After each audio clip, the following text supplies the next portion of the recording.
Hi, good evening. I'm Mary Ann Naif, and I'm chair of the Resiliency Committee. And can you hear me now? Yeah. Okay. I'd like to welcome you tonight. I think many of the same people here 6 months ago or so when we started the project with Will. And we now have the draft report of the analysis and the proposed options to take what to do in cases. I'll start off first, though, with just a little background. Maine Won't Wait is the government organization that Harpswell is part of, and because of that, and being a partner, a community resilience partner, it allows us to apply for certain funding, and it basically is the reason we've been able to have these studies done.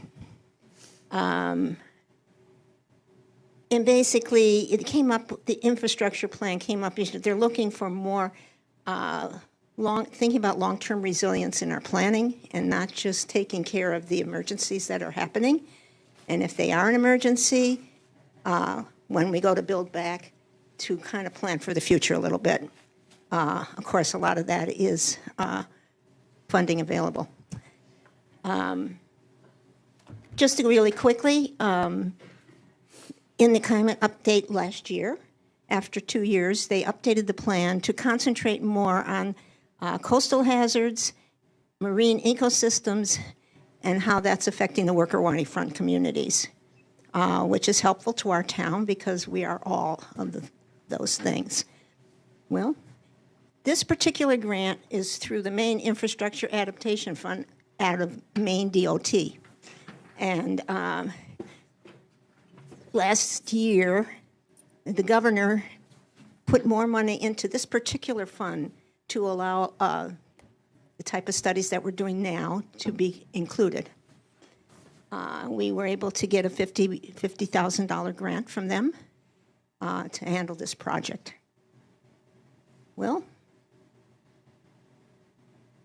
so at this point, I think we're ready for the nitty-gritty, and I'll turn it over to Will Haskell of Goral Palmer, who will give you the details of what they found out. Oh, one quick thing. This meeting is being live streamed on YouTube, and if anybody has questions during the talk, we're going to take them at the end. And if you are on YouTube, just put them in the chat, and we'll take care of them that way. And then Ms. Covey is going to move the microphone around when we take questions from anybody in the audience. Okay. Thanks, Marianne. Welcome, everybody. My name's Will Haskell. I'm a professional engineer with Goral Palmer, and we're based in South Portland. We've been working on a number of these types of studies and roads with the town of Harpswell for a few years now, I guess. The first one that we worked on was actually Basin Point Road, where the little pond is there at the head of the cove. We recently, at the end of last year, finished up the study for Abner Point Road and Bethel Point Road at Hen Cove. And this project here is a similar study to that, except we're looking at Lowell's Cove and also, what's the other one we're looking at? Dingley. Dingley Island. Sorry about that.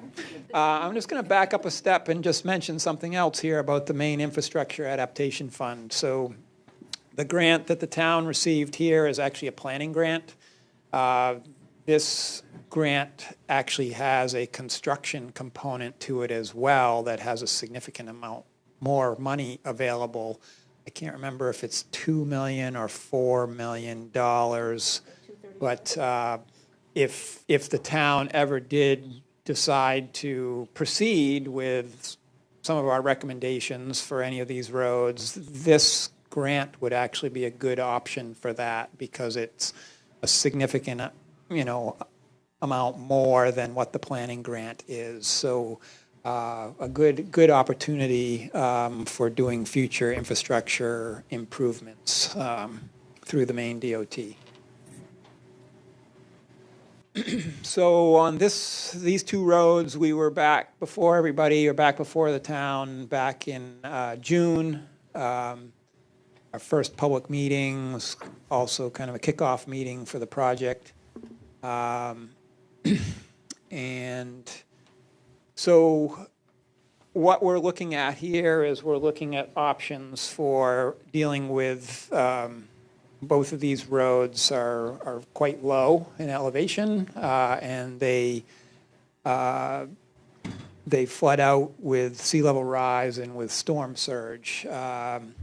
In particular, back in the January 2024 storms on the 10th and 13th, Dingley Island Causeway was overtopped in that storm. The section of Lowell Cove, so there's a couple different sections of Lowell Cove that we started out looking at one, and then we were told to adjust to a different location. I'll get to a map here in a minute. But the section that we're looking at, I don't believe overtopped in the January storms, but it's right on that kind of slippery slope, or that edge of being overtopped with some of the sea level rise and the storm surge that we're seeing. So anyway, the goal of this project was to look at alternatives to address sea level rise and storm surge. Both of these roads are dead-end roads. So if they do overtop or they do flood, it creates a public safety issue because you can't get public safety vehicles out beyond the flooding. Also creates difficulty for any of you folks, if you live out beyond where the flooding happens and you can't get in and out to your residence or business. So we basically looked at options for trying to minimize or reduce the flooding, and in these two cases, the options that are available to us are looking at raising the road profile, so you raise the road up, get it out of the floodplain. There are also some temporary type options or portable options, portable seawalls that we can look at that could be deployed at the time of flooding or before the flooding happens, that would provide some flood relief on these sections of roads. In other cases, we would be looking at other options as well. A little bit difficult to do here. There aren't a lot of opportunities for this, but we would often be looking at, are there opportunities for relocating the road and moving it out of the floodplain, by relocating the road away from its current alignment. Think of Dingley Island Road. Obviously, that's pretty challenging to do because it's a causeway, and you would have to build another causeway to relocate it. So that doesn't really make a whole lot of sense. Lowell's Cove Road, there may be some options for relocating. It would obviously require land acquisition and working with property owners to try and find location and relocate that road. Typically, building a entirely new road is going to be a lot more costly than raising or modifying an existing road that's been in a location for a number of years. So we did not look at relocating Lowell's Cove Road as part of this. So we basically looked at raising the profile, and we've looked at these kind of temporary portable seawalls in both locations for this project. So we'll get into the details here. So Lowell's Cove Road, I'm going to jump ahead for a minute. This is the flood map. This has a pointer on it. I don't think it has a pointer. Okay. So there's essentially two locations on Lowell's Cove Road. When we started this project, we were looking at this location here. So here's Harpswell Islands Road here. Lowell's Cove Road comes down, 90-degree bend. I believe this is Lane Road here. And Lowell's Cove Road wraps around the head of the cove there. So this section of road actually does overtop, or did overtop in the January storms and has overtopped in other high tide events and storm events as well. There's a single small culvert that runs underneath the road right in here to a wetland on the other side. At our first meeting, there was a lot of discussion about whether we should be looking at this section of road or whether we should be looking at this section of road over here. And we ultimately, the decision was made to look at this section of road and not this one. And the reason being is that there are two access ways into these properties and these buildings down here. When it's not flooded, you can obviously come in both ways. There aren't any residences or structures right in here. There is one right at the corner here. So when it is flooded out in this location, you can access the residences and the structures on this side from Harpswell Island Road, or you can access these if they're not flooded out coming down Lane Road. So ultimately, we were directed to shift over here to this section of Lowell's Cove Road, which is a dead-end portion. This section of road's a little bit higher than this road here, so it doesn't necessarily flood out at the same time as this section of road. But just wanted to give everybody kind of a heads up as to what section of Lowell's Cove that we're looking at. So it's right here at the head of the cove. And back up a slide here. So the existing road elevation at that location is around 10 feet. There's an existing 30-inch culvert that goes underneath the road that conveys some fresh water from the upland side. But when that tide comes up, that actually backfeeds that culvert and sends seawater back underneath the road into the wetland and the stream channel area on that side. That culvert does get submerged at high tide. So when you have a flood event or a king tide or a extreme high tide, it definitely is pushing water backwards through that culvert. FEMA, Federal Emergency Management Agency, base flood elevation is elevation 13 feet at that. So essentially 3 feet over the low point of the road at that location.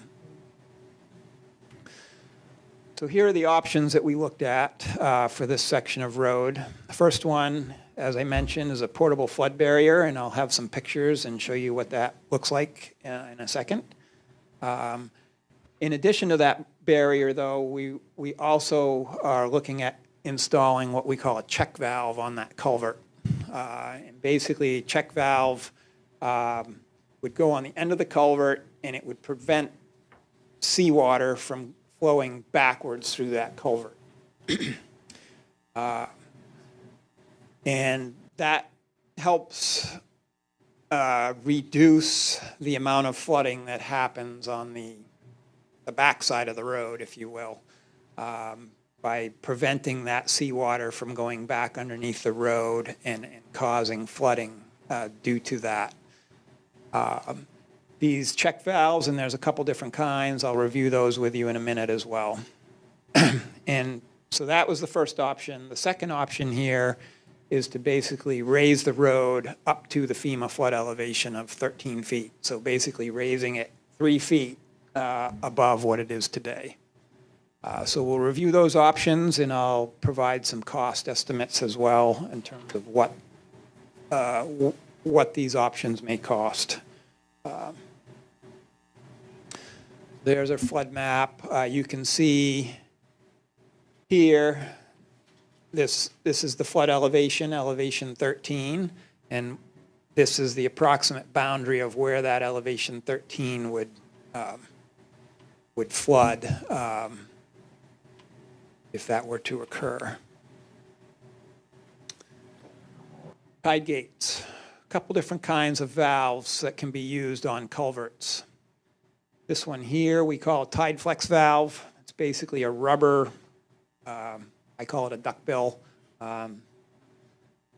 And basically what it does is it has this curved piece of rubber here at the end with an opening in it, a slit in it. What that does is when the water builds up a certain amount of head behind that, it basically pushes that slit open and allows the water to come out. But water coming back in this direction can't get through that slit. So this would be placed on the outlet end of that culvert at the head of the cove. Every time that tide comes up over the top of the pipe, this would prevent that water from flowing back through the culvert and causing flooding on the other side. Another type of valve or check valve is what we call a flap gate valve. You can see that there. Again, this would go on the outlet end of the culvert. As water builds up behind, it pushes the flap out and allows the water through. As water builds up on the outlet side, it basically forces that valve closed and, again, prevents water from flowing backwards through the culvert. Nice thing about this, it's relatively quiet. Not so nice thing about this is that water builds up behind this, opens up the valve, lets a slug of water through, and then the flap goes bang back against here, and it makes a lot of noise.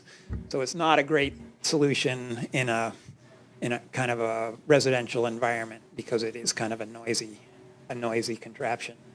This one's definitely more silent.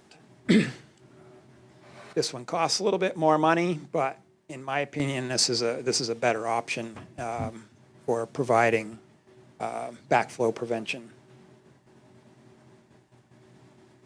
So portable flood barriers. There are a number of different types of these out there. We have looked at this option. It's actually, I believe, made over. They're made actually over in the Netherlands, but there are a number of suppliers that sell them in the United States. Basically a freestanding barrier. This is one section that this guy is holding here in the picture. They basically interlock together. You basically line them up like a wall, and it essentially acts as like a seawall or a barrier to prevent water from going where you don't want it to go. Designed to sit, rest on relatively flat surfaces, so the edge of a road or a shoulder of a road is pretty convenient. Relatively lightweight. Obviously, downside is you've got to have someone that is willing and able to deploy these before the flooding event occurs. And has a tractor. Which can be a challenge, especially for a town that doesn't have a public works department, say, or something like that. So that is a downside. The biggest positive for these things is cost. They are much less expensive than raising a road and reconstructing a road. So we'll get into the costs here in a minute. But so this basically gives you a picture of how it works. So the flood water comes in on this side, and basically the pressure of that water is what holds this thing in place. They're interlocked, each piece is interlocked together, but the water pushing down on this leg of the L, if you will, holds that device in place. And it's kind of works on the same principle as like a guardrail you see along the edge of a road. So guardrail in its own right, if there were only like two posts and a guard in between, a rail in between those two posts, if you hit it, it really wouldn't prevent you from going right through it with a vehicle. it acts as a system. So with all the posts, and all the rail together, it basically, if you hit that, all those posts act together and keep you from going off the road if you don't go up over the top of it. But I mean, it basically, it works as a system. This works as a system as well. So if you have a big long length of this with the water pushing down on every single piece, it's going to stay in place. Whereas if you just had one piece sitting there, and a wave came in or something, you move it. But it acts as a system. So just a picture of how these things are, stacked together, kind of like chairs almost. On Lowell Cove Road, I need to put this up by my mouth here, or I'm going to get in trouble. We essentially need about 190 linear feet of this product to protect the road. And basically, they come in different sizes, but the one we would be looking at here is about a 40-inch high unit that would get us to that FEMA flood elevation, basically. So a little less than 200 feet. They come in crates. Obviously, if this was something that the town was interested in, you'd have to think about, okay, where do we store these things? Do we store them at some location next to the site? The ideal way to do it. Or do we store them at some town facility, and then every time they need to get deployed, they have to get loaded onto a truck and hauled over to a specific location? So there's some logistics that need to be thought about if we were to proceed with something like this. But it's based on the cost, which we'll see next. I mean, it's kind of a nice solution when you compare it to what the road reconstruction costs are going to be. All right, so this is an aerial photo. Here we are, Lane Road here, Lowell Cove Road going around, head of the cove. We've got our culvert, 30-inch culvert under the road right here. So this black dashed line here would be where we would need to install that deployable seawall if we were to deploy it. You're going to see when we get to Dingley Island Road that we're recommending deploying it on both sides of the road because you've got water coming in from both sides. But in this situation, if we put a check valve on this culvert, we think we can get away with just putting the deployable seawall on the ocean side of the road in this road here. So that's a positive.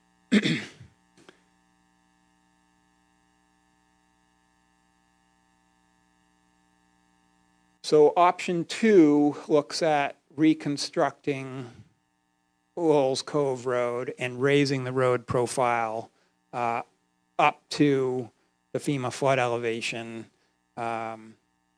which is elevation 13. So what we can see in this plan is up in the plan view, the darker gray area is the length of road that we would have to reconstruct. It's roughly about 260 feet or so of the road. So the elevation at this end and the elevation of this end is higher than the FEMA flood elevation. So that's how we chose how long a section that we need to reconstruct. Down here on the bottom is called the profile. Probably a little bit hard to see for everybody in the back, but the dashed line that you see comes in here, goes down. That's the elevation of the road, existing elevation of the road. And then you can see the culvert down here. The darker solid line is what the proposed elevation would be, which gets us up to a minimum of elevation 13, which is this orangish, yellowish line right in here. So you can see we basically touch that at the low point here. So that's, you've got a 3 feet, 4 feet of fill right here at the low point.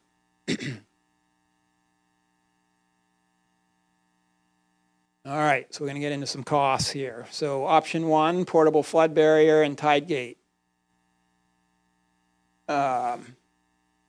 So we've basically got the products or the construction work up here. We've got the flood barrier. Looks like I might have a lower amount than I had mentioned on a previous slide. I'll have to fix that. But we've got the flood barrier, we've got the tide flex valve, we've got some miscellaneous costs in there for a total of around $97,000. We've got a contingency, which is 20% typical contingency that we apply to our cost estimates at the conceptual level. So we're up at $110,000. We've got estimated engineering and permitting, and then so project totals around $127,000 for the tide gate and the flood barrier. Versus option two, for reconstructing 260 feet of road, we're about $700,000.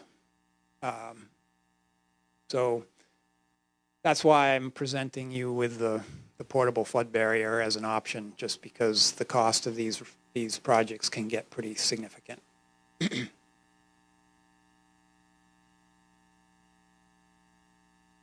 So, Marianne, you said we would hold the questions to the end. Do we want to do that, or do we want to do Lowell's Cove questions?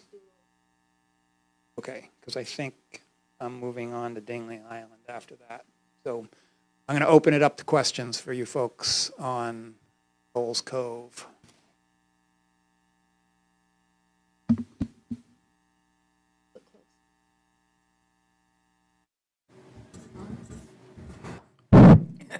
That works. It's on. Working.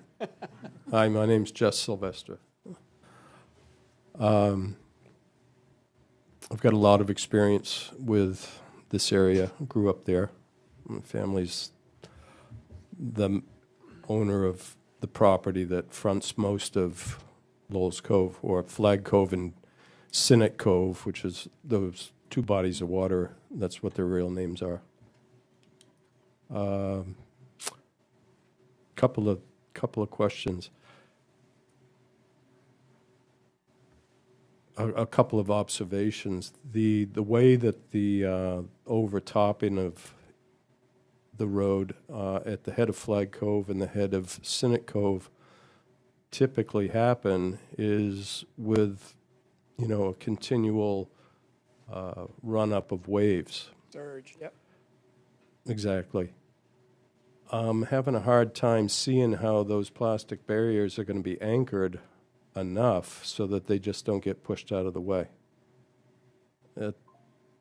I understand the theory of it. If you've got standing water, the weight is going to be enough, but this comes infrequently and crashes, and it will crash, for 30 or 40 feet because waves don't come in parallel to the shoreline. So I'm just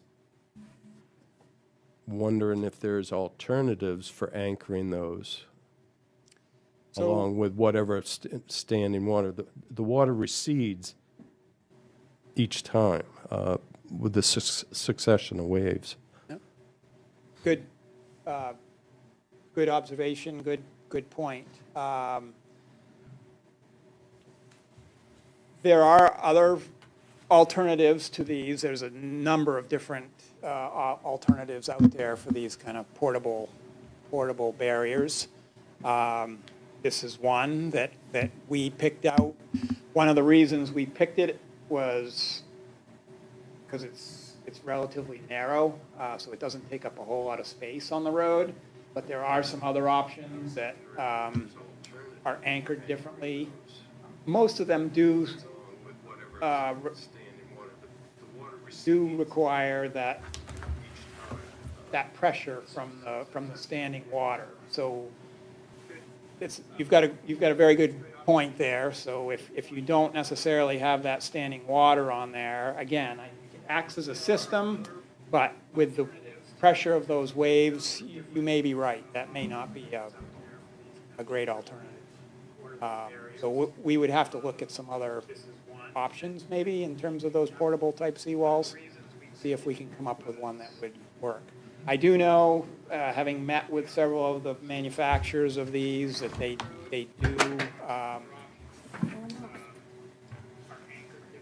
do have testing that they've done with moving water.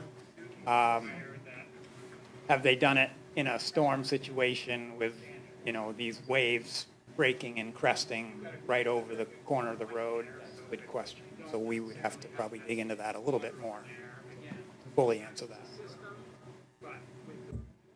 Another question is, do you have available the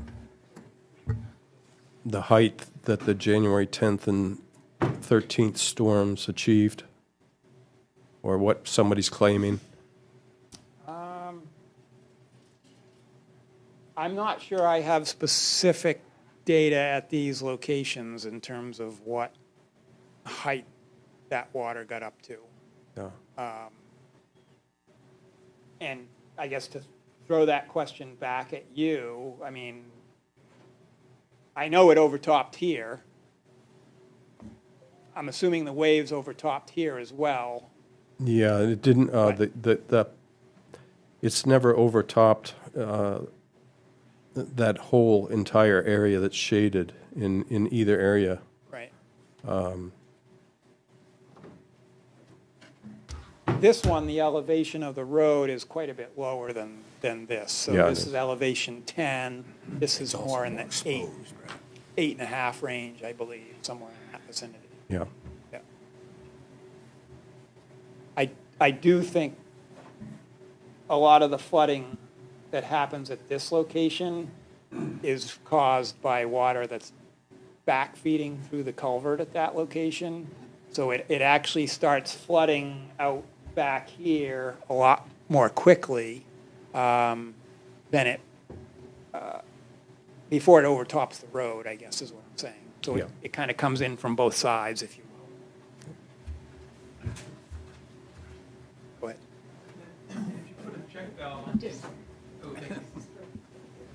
Yeah, I'm Ben Skinner. I'm a resident of the neighborhood.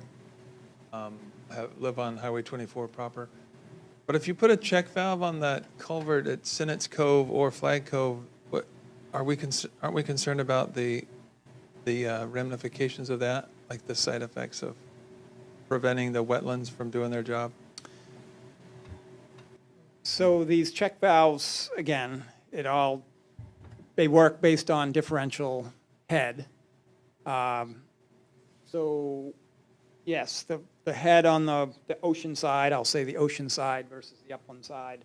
As the ocean side comes up, water will build up on the upland side, but both these types of valves that I showed have I guess I'll call it a specification in terms of what the head difference is needed to force the water out through the valve from the upland side.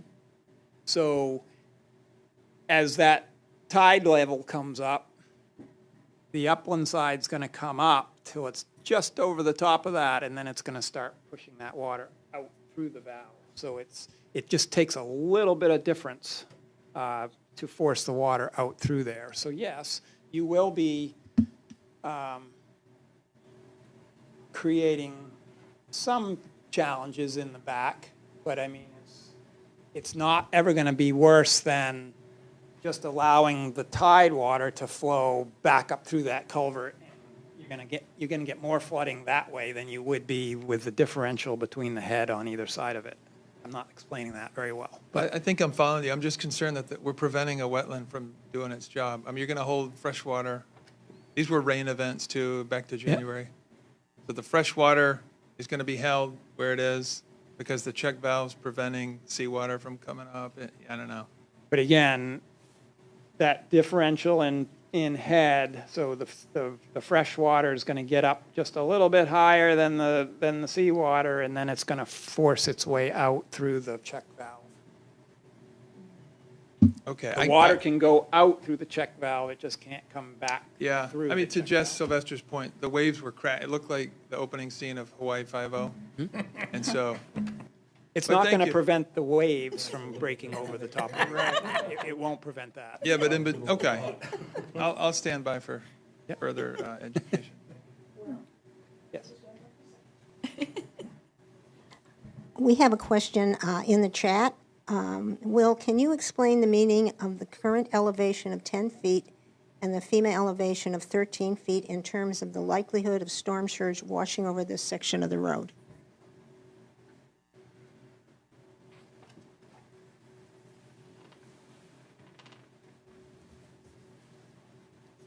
Wish I brought my full version of this map. I think it's the same, but so there's different designations of flood zones. And they're delineated by these white lines that you see on this plan. So zone AE is what I'll call a still water elevation. That's elevation 13. That's essentially on the road and back behind the road in both of these locations. On this side of this white line in both locations, it's a VE zone, which is a velocity zone or a surge zone. Don't think I should know it off the top of my head, and I apologize. I believe it's only a foot. It's 14 feet. Yeah, it's a foot higher than the AE zone in this case. In other places in town, it's significantly higher. We're working on a project over at the end of Ocean Street, for example, and the VE zone is significantly higher than the Stillwater. So it's a foot higher here, and that basically takes into account the storm surge, or the waves that come in. So I hope that answers the question. I have a question. Did you consider a permanent seawall instead of raising the road? We have not, and the main reason why is that they're extremely difficult to permit these days through the DEP and through the Army Corps. Not impossible, but it's a bear of a task to get a seawall permitted. If there's an existing seawall that you're repairing, then that's a little bit of a different beast. But to come in and say, we want to build a new seawall kind of all along that edge, it's, I hate to say, but it's going to take an act of Congress to get it approved. So. Yeah, I have a question. Sure. Or a comment. First of all, when they repaved Lowell Cove Road, including the cove there, near Sue Baker's house, we were told that we had to wait for a while because they had to put a culvert in, and it had something to do with the culvert that you're mentioning that might have a whatever on it. Check valve. A check valve on it. And they told us it had to do with critters or fish or something like that we had to keep it open to, mention what Mr. Skinner said also. So that's what we were told when that road was repaved a few years ago. That had to be there and it had to protect sea creatures or something going back and forth. So I'm not sure what the valve will do. Whatever these sea creatures that we had to wait for a while to have that part of the road paved. The other thing is there's a puddle there. There's been a puddle there for years, and I feel like I've complained about it. The puddle is still there, but maybe if we raise the road or put in the barrier, maybe that huge puddle that I just drove, around tonight might disappear, because I think the road crew could drain that puddle because it just creates ice and puddles in the winter. Yeah. At this Where location. you'd have the barrier. Yep. Then my other question is with the red barrier. Couldn't you attach it to the metal that's there? Guardrail? to the guardrail? Could that hold it steady, what Mr. Sylvester was saying, that it might just push away? Possible. It would be, it would increase the deployment time fairly substantially by doing that. But if it held it in place, that's a possibility. Okay. Yeah.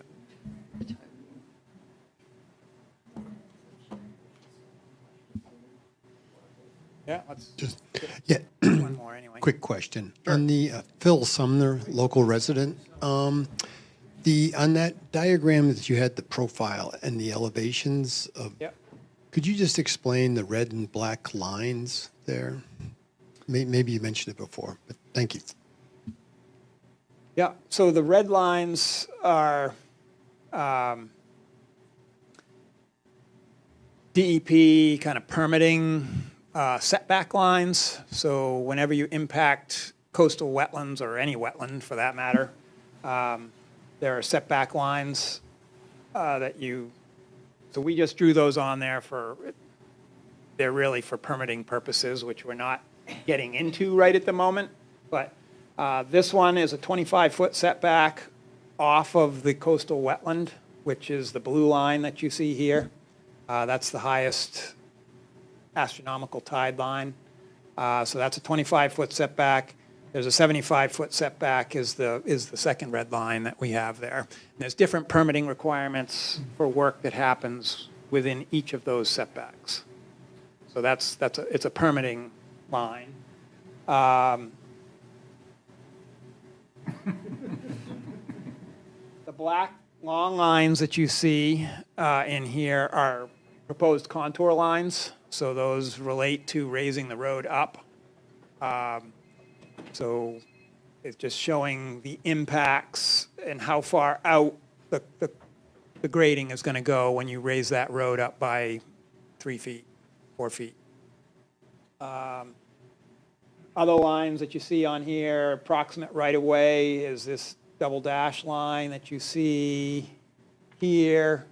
Right-of-way, these are property lines. Those just came in from tax maps. And I think that covers most of the lines there. Down here, we've got several different elevations denoted. I described the proposed road profile. We have this purple line here is 3.9 feet of sea level rise, again, from the highest astronomical tide line, which is right down here at the top of the culvert. So the road actually, it's just below that 3.9 feet of sea level rise at the low point in here for about 35 feet or so. And yeah, I talked about the dashed line. So hope that answers your question. I have a quick question. Steve Norman, Beckshore Lane. Has any consideration been given to, if this is done and the Lowell's, the part of the road that comes down from 24 is blocked, how are we going to get a fire truck around that corner? Having driven them, that's a pretty rough, even in a regular vehicle, that's a little hard. This corner? Are you going to take some of Sue Baker's land to make that corner a little bigger? Yeah. Good question. We would likely need to do something in there. I'd have to look and do a turning movement diagram in there to see what a fire truck would do.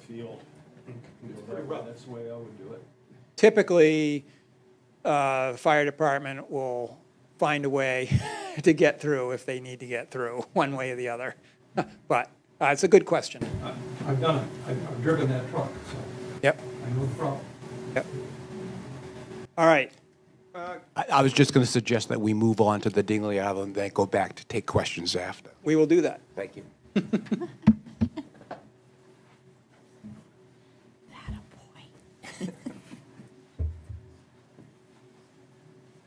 All right. Dingley Island Road. Thanks to some information I think that Mary Ann got for me, the Understand that the causeway was reconstructed in 2003, and that the Navy Seabees were involved with that reconstruction and the construction of the bridge or the opening through the causeway. So the options that we're looking at here, we've looked at a portable flood barrier as well. I have a similar comment as what you had on Lowell's Cove, in that I'm sure you get some wave action on both sides of that. But so portable flood barrier, in this case, we'd have one on both sides of the road. That would get us up, 40 feet above the existing road elevation. So the existing road elevation, minimum elevation is about 8 feet here. It's not 10 feet like Lowell's Cove, so it's a couple feet lower. FEMA-based flood elevation zone VE on one side is 13. On the other side, it's an AE zone, elevation 10, I believe.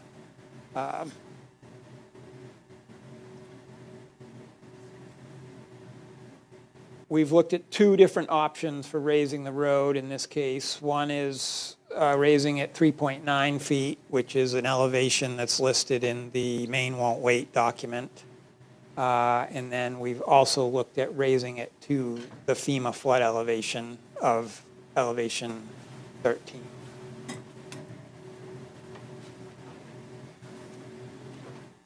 So here we are, again, on the south side, the zone VE, elevation 13, basically, per the FEMA mapping, comes right up to the road. On the north side, it doesn't show on this map, but it's AE 10, I believe, coming in on the north side, which doesn't really make a whole lot of sense, common sense, when you think about it. It's 13 on one side and 10 on the other. Doesn't really make a whole lot of sense, but that's what the mapping shows.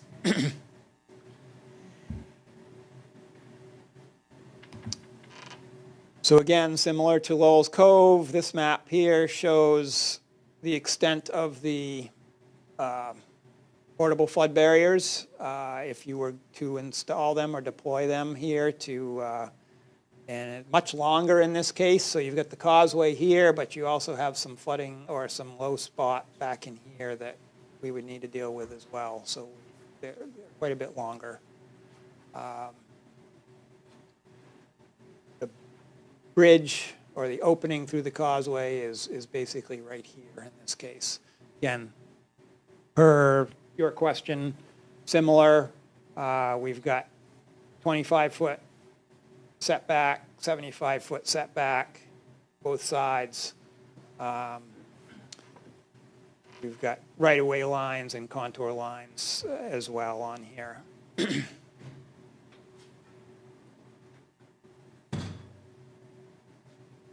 This is a picture that basically just shows a cross-section of the road with those portable barriers kind of on either side. Basically did this just to see what would fit in a given road. So we've got an 11-foot passageway in between, only one vehicle at a time, basically. These things are basically about 4 feet wide. So you've got about 19 feet of road out there at its narrowest.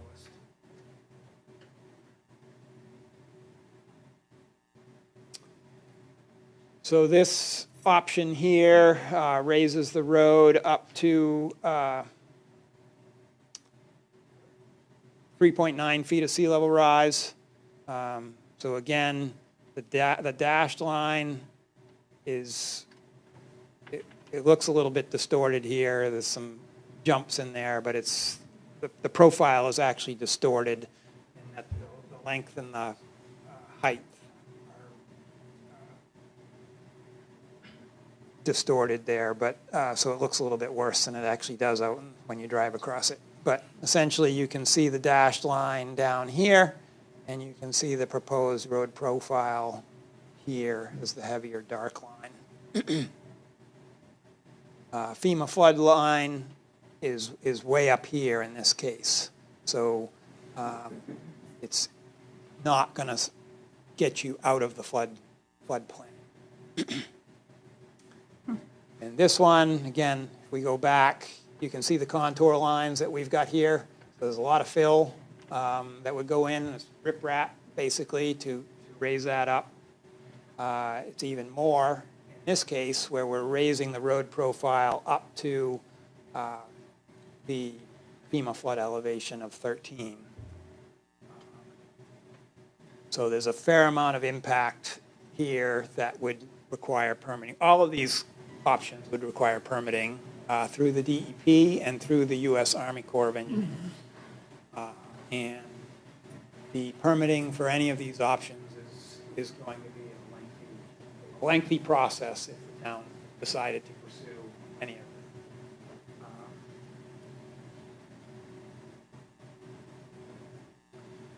So costs.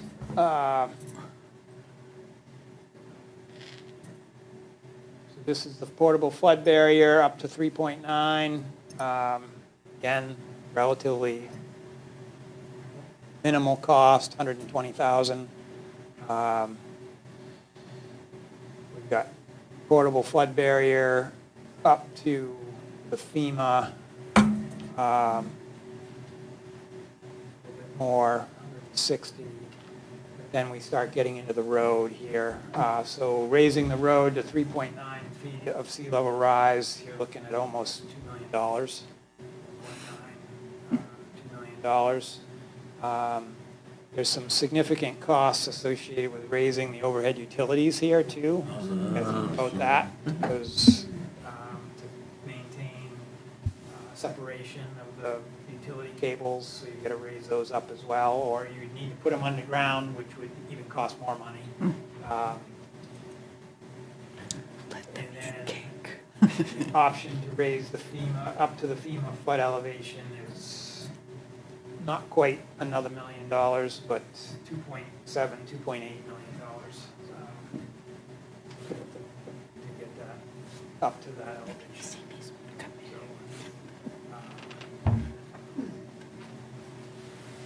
So that's what I had to present to you folks. I don't think I'm doing a very good job of holding this up to my mouth while I'm talking, but I have a question, Jane. sure. While I still remember what it is. Okay. Hi, I'm Celine Hale, and I'm at 113 Dingley Island Road. Okay. And that little camp, the one that's closest to the flooding. Can you go back? See where it's 123. No, the other side. Okay, over in here. That little hill, yeah. That's part of the property. My question is, if it's one way, and that's quite a bit of, quite a length, how do we know are we going to back up when how does that work? Yeah, that is a challenge.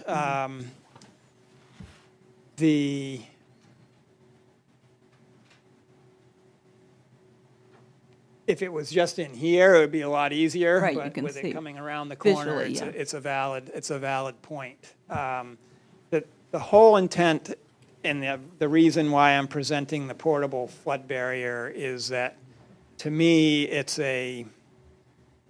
really a stop. It's not intended to be a permanent solution. Mm-hmm. It's a stopgap solution that keeps emergency vehicle access to the dead end portion of the road.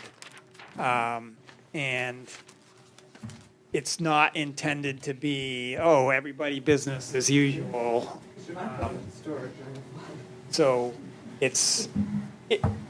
I don't have a good answer for you. It's not an ideal situation by any means, but it's not intended to be a permanent solution. It's intended to be a solution to allow emergency vehicles to get through this area that is potentially going to flood out and save someone's home, save someone's life, whatever.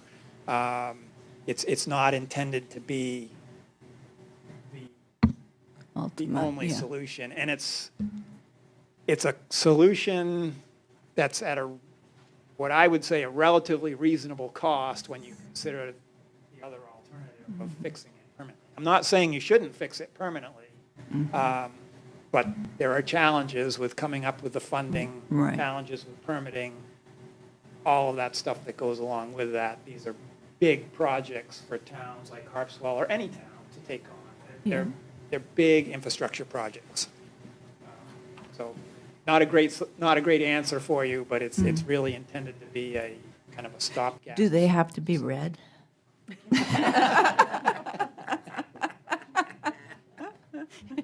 We're green around here. Don't know the answer to that. I think they come in red. That model comes in red.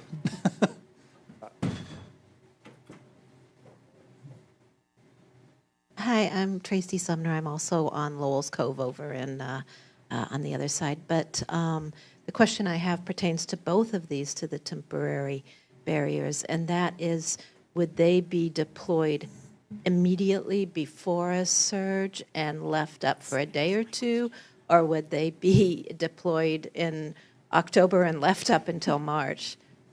No, the intent would not be to deploy them in anticipation of some event that is not, we don't know if it's going to happen.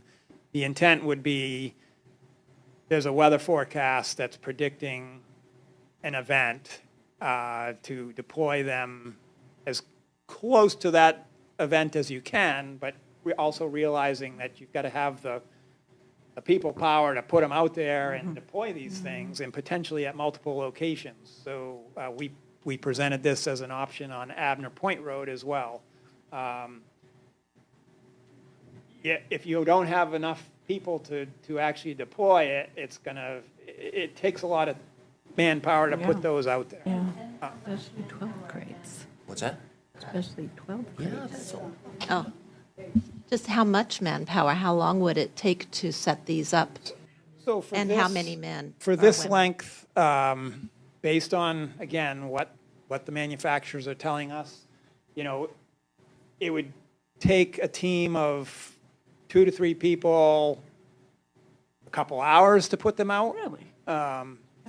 But it depends, if you've got one person that's going out there to put them out, it's going to take a little bit longer, obviously. If you've got multiple sites to put them out at, it's just a matter of, the town doesn't have a full staff of public works employees to go do this. So is there a citizen group that says, hey, we'll volunteer and we'll be the deployers of, Dingley Island Road, and another group is the deployers of, Abner Point Road, and another group is the deployers at Lowell's Cove Road, or, See people chipping in. I don't know, there's so many infinite possibilities of how that could work.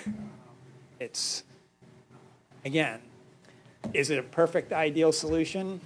I'm not saying that it is. I'm just presenting it as an alternative that would, again, be kind of a stopgap that would potentially save lives, be a public safety improvement, because we can't afford to spend $2 million, $3 million, whatever it is, to rebuild the road to what we want it to be.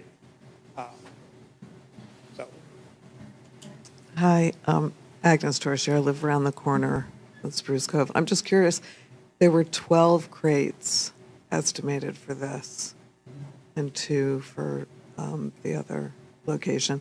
Where would they be?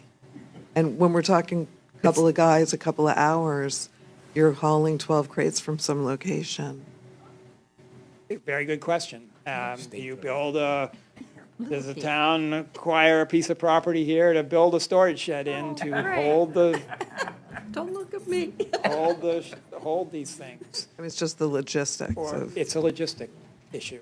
And again, I mean, it's, how many of these do we do? I mean, we've now looked at 5 different roads here. These 2, Abner Point, Bethel Point, Basin Point. If the town says, oh, we want to buy portable flood barriers for each one of these roads, okay, then you've got to figure out who's going to deploy them, where is each one going to be stored, how are we going to pick the right one that goes over to Basin Point Road versus the one that's going to Lowell's Cove? So there's a lot of logistics there that I haven't figured out at this point in time. But- What was the rationale for having it on both sides here? Well, you've basically got water body on both sides with flood water coming in from both sides. It's a reverse tide there. So Yeah. it floods to one side and then floods to the other. Right. And We did the same thing on Abner Point Road. it did come in from both sides last January. Yeah. Okay, excuse me. Have these been tested or along the coast of Maine, someplace in similar circumstances? I'm just sure what's the reliability of their Yeah. efficacy? So again, there are a number of different manufacturers and models out there. We presented a model at Abner Point Road public meeting that was a little bit different than this, that the town of Damascotta has purchased for their big parking lot there, right on the ocean front, right on the, right in behind Main Street there. So my understanding is they've purchased a version that's more of a, we call it a flexible version of this. It's not this model. And they haven't had to use it yet. So, but they've been tested in numerous situations. That model that Damascotta purchased is manufactured up in Canada, and they have used it, and they have multiple locations in the United States as well that it's been used successfully.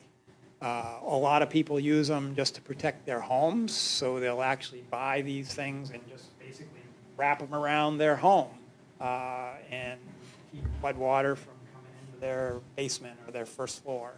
But they are used in coastal situations, they're used in river situations, multiple situations, and they've also been tested at universities and, hydraulically with moving water, with still water, with logs and rocks being chucked at them, and all kinds of different things. So there's all kinds of testing.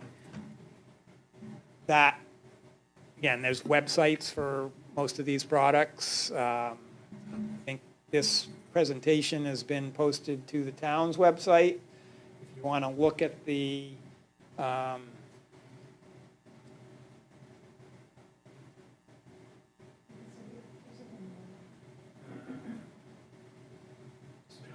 so this NOAQ, N-O-A-Q, box wall flood barrier, if you want to type that into Google or whatever search browser you use, I mean, you'll pop right up with their website with information about these systems, this system in particular. Is it actually functioning as like a dam?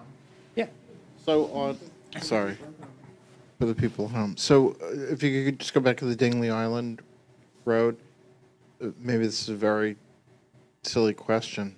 So if you have it on the south side and you've essentially erected a dam so it can't go through to the north side, doesn't that just force the water to spill over east and west and just flood? Well, that's why we've got it as long as we have, because Right. we've brought it out to the elevation that the Right. flood water would not go around it. If we only put it in here, Right. then yes, that, once it got up to whatever elevation it is at the end of that barrier, then it would wrap around the edges. Got it. Okay. When you showed the placement of the riprap to meet the FEMA 13-foot specification, that one, right, in the black areas where the riprap would extend to, does the velocity of the water through the culvert increase with a longer span? I would say no. We would be keeping the, longer length. So span. Yeah. We'd be keeping the span the same. So the length of that wouldn't increase the Okay. velocity. If we were narrowing the span, we would, or reducing the height of it. But in this case, we're actually increasing the height of the culvert? and keeping the span the same, so the velocity should not Okay. increase.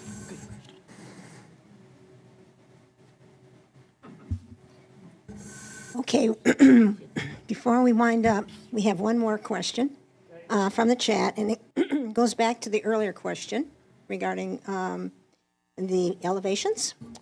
And it was really to get at how vulnerable we think this section of the road is at storm surge. Now, we're talking back at Lowell Cove Road and the option that we were presenting, given that it did not experience a washover in the January storms. So I would take this to mean that in the last January and last year's storms, where we had the very, very high 14-foot storm surge, that part of Lowell's Cove Road did not top over. And I'm looking at the people who live on that road. Yeah, right. It did not. Okay. So we had, it sounds as though we have a little more time there.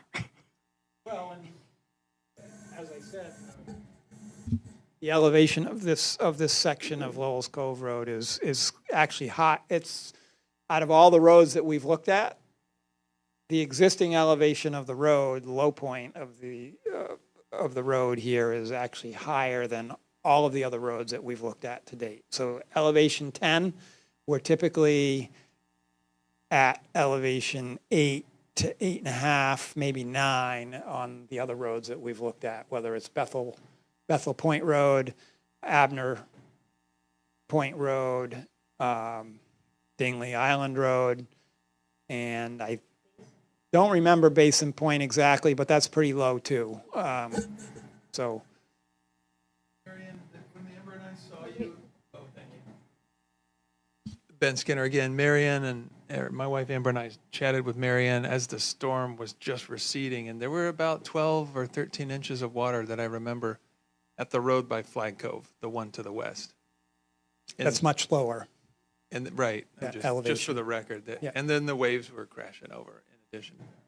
There was some pretty good rocks that got moved around over there. Yep. And Jess and his brother were moving them, and we were, it was kind of a thing. Yep. Thank you. Yeah.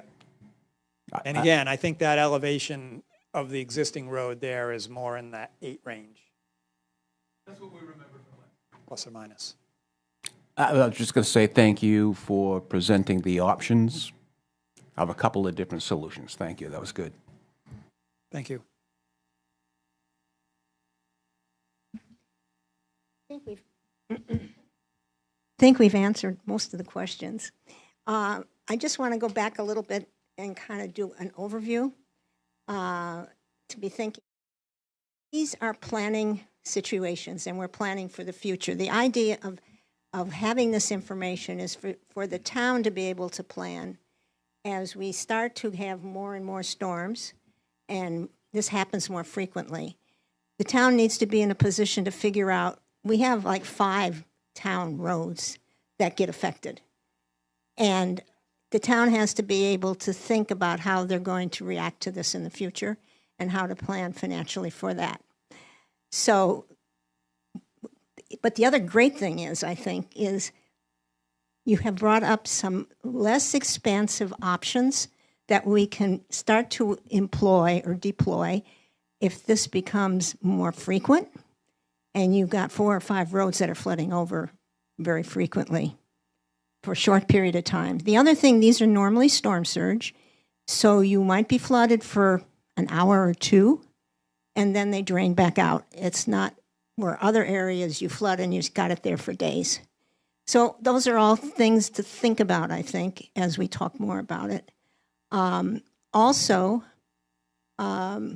we have submitted another grant request to do a modeling of Harpswell with storm surge.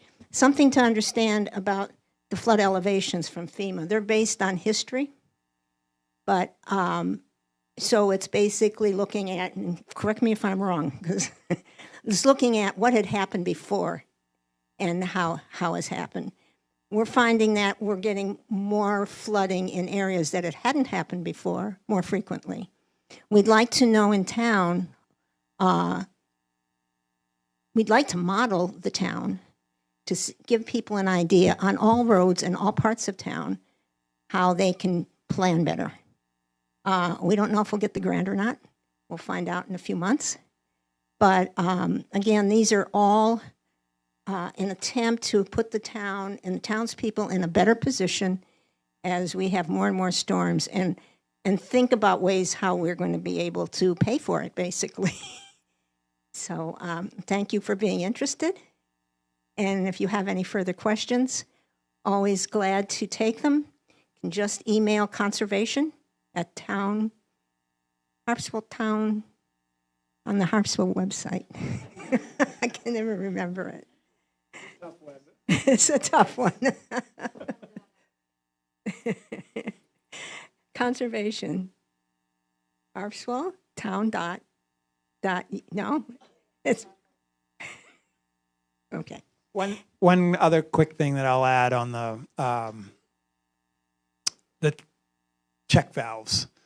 Someone brought up the question of kind of the Lowell Cove Road, and you actually do have a stream coming in on the backside of the road there. You mentioned, I think it was a woman over here mentioned something about the wildlife passage through there. Very good question. And again, likely would be a permitting issue. One of the other roads, not that we talked about tonight, but Abner Point Road has a culvert right by the boat launch there that goes under the road, and it just collects drainage from a ditch on the other side of the road. And that, when the tide comes up, that tide backfills that ditch and floods out the property right next to the whatever the name of the Luby Drive. Lane. Yep. Floods out the property right next to Luby Lane. It's not a stream, so there's less of a concern about the environmental impacts of that. So that's a ideal location for the town to, if they wanted to help out a little bit. It's not going to solve the flooding problem, but they could put a tide flex valve or a check valve on that culvert, and it would help out the property owners on the other side of the road a fair amount right off the bat. And it would be a very minimal permitting issue there. Putting a check valve on the culvert at Lowell Cove, there is going to be some permitting that needs to happen to do that. And again, primarily because of the issue of, critter passage in underneath there. That culvert's long enough that I would be willing to bet that you're not going to get a lot of critter passage through that culvert because they don't like going into those. I mean, other than porcupines, which love to live in the culvert underneath my driveway, but I don't think they're going to be going through a tidal culvert. Anyway, just another thought on the check valve. Those would be relatively easy and low-cost things to do on a relatively short time frame if the town was interested in spending some money on that type of stuff. Which remind me of something else. The town has a capital road budget and plan where they do major road repairs every 10 or 15 years. Ideally, once we have this information in place, when the question comes up to redo Lowell Cove Road, it will be revisited again to see if it is cost effective to do it now. This came up on Basin Point Road. That project was done in 2016 or 18. And when they resurfaced there, we looked at the project to see if it was cost effective to think about raising the road at that point. Turned out that we were told by the engineers that we would probably get 15 years use before the road would have to be done again. And looking at where we are, we could wait until then to do the additional. And these are going to be questions that are going to come up all along the line. And I go back to saying at least we'll have information, and then the determination of funding it and how it's going to be paid for can be made with good information. So thank you again for coming tonight.